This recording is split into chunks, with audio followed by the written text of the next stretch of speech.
Okay, today we're going to be talking about Taft's Mill. We'll be going back to begin with some of the old history, since it's the oldest building here that we have in Bloomington. Fortunately, it's still with us, and we'll be talking more about that later on, of course. But what we'll be looking at first here, there will be a picture of how the mill looked for a number of years. Some of the windows were boarded up, didn't look so good, but that's the way it looked for a number of years. Things didn't always go so well for the mill. Now I'll be reading here a little excerpt here from the Bloomington history book about Taft's Mill. Now, there'll be mentioned a few things that go to a later time, but don't worry about that, because he does mention, Rick Udelhoven mentions some of the important people that were involved. So I'll be reading a little part here for a few moments. Taft's Mill was the economic driver which led to the development of Tafton. Built in 1852 of native limestone, it was used for the grinding of wheat, which was the predominant crop grown in the area. Now we will see in the next sentence the 1852 date, which still can be seen, not too easily, but still can be seen there on the side of the building. The 1852 date is confirmed by the large date stone over a door on the west side of the structure. Old grinding stones are set in the ground, which we can't really see now, as part of a walkway leading into the building. The mill was beset with financial difficulties, which led to its foreclosure by Cyrus Sargent. With the deterioration of the mill race, which we'll be looking at a little bit later here, which was a waterway dug on the south side of Canal Street and still runs under several Main Street buildings, the mill ceased operations and eventually was modified for use as a residence, a place to live. For a long time, the mill race could be seen behind the stores, and it was because of this that our Main Street got the name of Canal Street, a name it carries to this day. Well, at this time here too, we could probably look at our big map here. This is the only thing that we ever could find kind of showing the mill pond and the mill race. This appeared in the 1877 Grant County Atlas. And so you have an idea of where that went at the time. We'll be mentioning something later on that's kind of interesting about the mill race, but we'll just stay with the picture right now.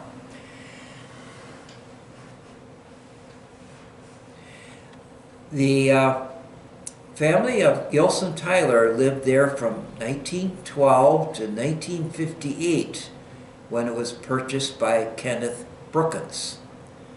So the Tylers and Brookins are two important names later on. In 1974, it was owned by Glenn Bartles, who sold it to Tim and Joan Sen. We'll be learning much more about them in the part 2 that we'll try to do concerning the Taft's Mill. They began an ambitious renovation which included the restoration of the exterior to its original appearance. And we'll be talking a little bit more about what they had there later on. Now, another little bit about the early history. We'll still be talking about the very earliest time yet.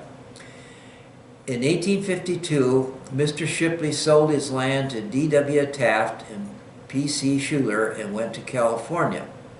Mr. Taft soon brought out his partner and began the building of a grist mill. A rough board house was put up a little north of the present, or the hotel that did exist for a number of years, and used as a boarding house. A man named McIntosh was the proprietor. Mrs. Henry Palmer, afterward of Wyalusing, cooked and washed for all the men working on the mill. The village was laid out in 1855, C.W. Hayden being the surveyor. Mr. Taft had a dwelling built near the mill, the one now owned at the time this was written by the Telephone Exchange. Jesse Brooks, who for 37 years a resident of the village, did the plastering on this building and others in the new town. In 1952, Ira Stockwell came in and established a blacksmith shop and built a dwelling, afterward occupied by Mr. Benham and Orrin Wilson, and now belonging to James Sprague at this time in the early 1900s. The mill was finished in 1853, William C. Warczak being the first miller. Mr. Warczak had come into the township in 1845 and had been a farmer. The next year, a new set of burrs was put into the mill, enabling it to do first-class work, and it proved a potent factor in building up the new village. Now I'll be going to another article here. This was written by Marion Felder, appeared in the 1977 Grant County History book. And it tells a little bit about, again, the boarding house, which was called the Mill House, and what remained of it after a fire for a while there was a Fischler's Cafe. Now the mill dam, if you look at the big drawing or illustration of where the mill pond was and where the mill race went, we'll talk a little bit about that again. The mill dam was built northwest of the village near what was Farmer's Implement Shop, now still John Deere's operation there. This dam was built across to the hill to the west. This made a large pond, and the water backed up so that the stream was large for some distance to the north. A three-span bridge was built across the creek, and the pond was large enough for small boats in the summer and wonderful for skating in the winter. So you can see that was kind of a recreation thing for a while. But a lot of times there were different floods which made a mess of things. So things never worked out quite as nice as we had hoped that they would.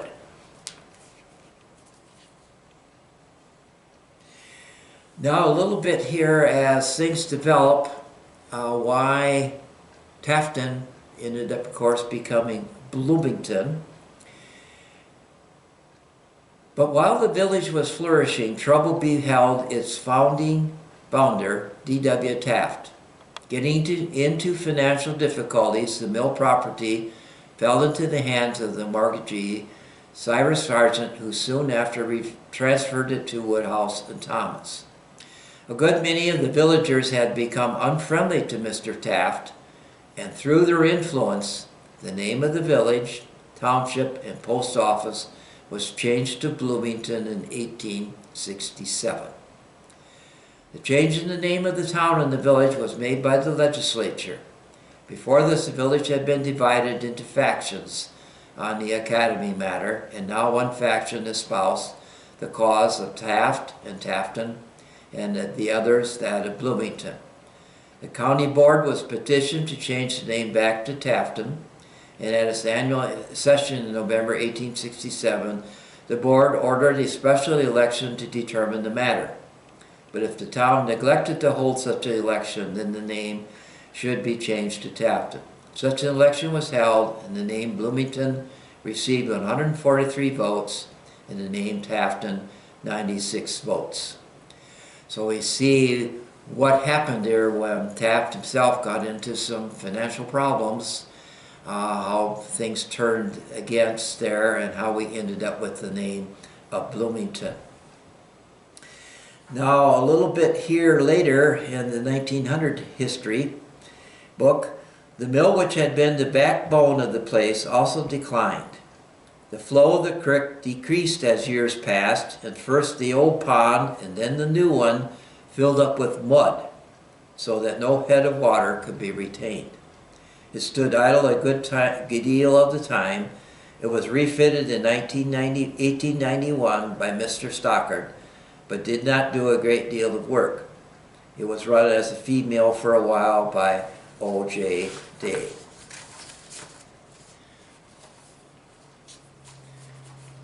Now we'll be looking here for a few moments at the monument for Taft, and Bob Patterson was responsible for that getting done by the village, because there really hadn't been a monument before. And this talks a little bit about the possible history of the Taft family. Now this was done by Frank Reese back in 1956. The mill was built in 1852 by one D.W. Taft, after whom the village was named Tafton. Notice the initials D.W.T. 1852, again on the rock, which that all used to show well above the west door. The Joe Stockarts were owners when we came to town. This is referring to Frank Reese. Then Jeff Day and Gilson Tyler. Steam engines took over after the water played out in the 90s. Elma Tyler now uses, at that time in 56, a portion for a residence. If you wish to be set by quarrels, just be a success. So it was with the Tafts. Jealousy sprang up and the village name was changed from Tafton to Bloomington. Right here is an interesting bit of history, a little different from what we said earlier. This Taft family came from the East, Ohio, and were said to be relatives of the since famous W.H.F. Taft, ex-president and Chief Justice of the U.S. and the Robert Taft families. Being many years' separation between these incidents, nothing was made of the relationships at that time. The Tafts left without a trace, and we never learned where they went or what became of the Tafton Tafts. It's always been a mystery ever since, trying to track down definite information on that. And that leads us to one more item here from the past that I thought you would find interesting. This is from one of the articles done by Elmer Bidwell, and tells what he remembers way back from the old days. Bidwell remembers the wonderful sleigh riding down the street from the old Rock School, which still exists, across Canal Street and over the narrow Mill Race Bridge on toward the Big Black Bridge. After a number of accidents, especially trying to make it over the Mill Race Bridge, the village decreed it too dangerous to slide on that street. Now, unfortunately, we do not have a picture showing that type of thing, but we thought that would be interesting to you. Also, he says, I also remember the runaway team down that hill street with Grant Ballantyne in the buggy. The buggy overturned at the Hoskins corner, and Grant was lucky to get no more than a broken leg. His father before him had lost a limb from a bad runaway accident. I think this will end our, also I forgot here, we were going to mention in the 1930s, 1930, the highway was changed in the village. Used to go down around the mill and down on the flat. And if you look at some old pictures, we have done that before, the hillside in Bloomington, Brooklyn, you could go down, walk down it. But once the highway was put in, and then of course that became a cliff there, and a large wall there, you might say, of the rock and so on. But you could see where that construction was beginning. You could see where work was taking place down there, so that the road would be up above the mill instead of going down around it. So that was one of the big changes there, and how that changed parking areas, where other buildings were at. A lot of things changed during that period of time there as far as things in the village. So that does bring us to the end of our part one here on the history of the mill.